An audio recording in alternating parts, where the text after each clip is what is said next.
The U.S. could default on its debt as early as June 1st. That's where we're starting the 7 from the Washington Post. I'm Jeff Pierre. It's Tuesday, May 2nd. Let's get you caught up with today's 7 stories.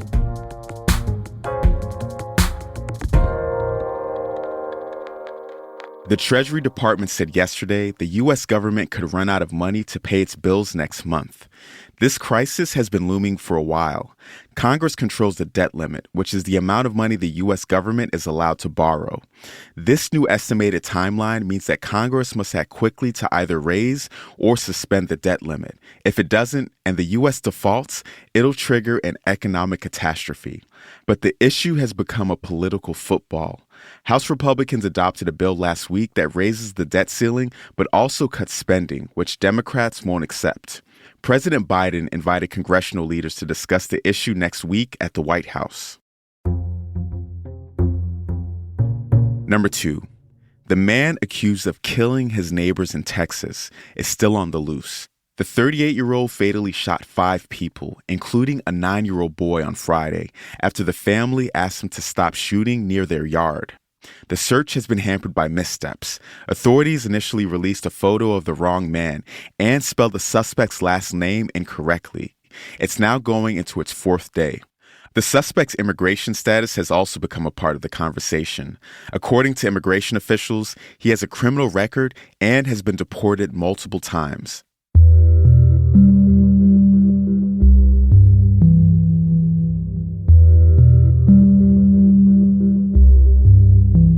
Number 3. This is bananas! Oh my God, we can't see anything. Oh my God! Oh my God! What you're hearing right now is 2 people driving through a dust storm in Illinois. The storm caused a deadly pileup on Interstate 55 yesterday.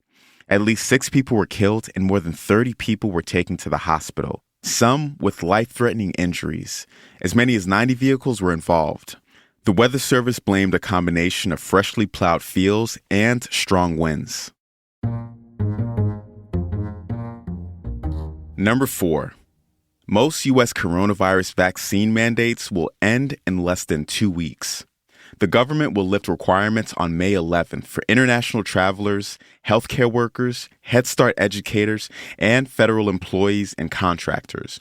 More experts are saying that the mandates are no longer needed. The pandemic-related public health emergency, which gave the U.S. flexibility during the COVID crisis, also ends on May 11th. Number 5. No more Hollywood endings for a little while? Thousands of Hollywood writers are going on strike today. Negotiations over pay between the writers' union and production companies have stalled. This is the first industry-wide strike in 15 years. Now, I know what you're thinking. What does this mean for my shows? That depends on how long the strike lasts. Most shows have already written their final episodes for this season, but the strike could delay exactly when those shows return, as well as when movie projects hit the big screen.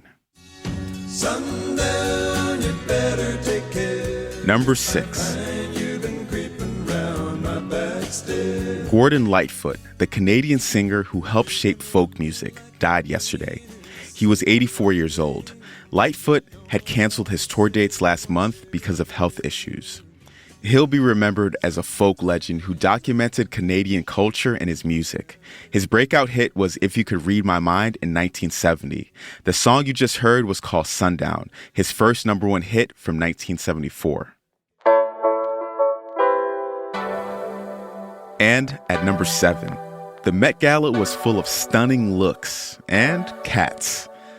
The theme last night was Chanel designer Karl Lagerfeld. He died in 2019.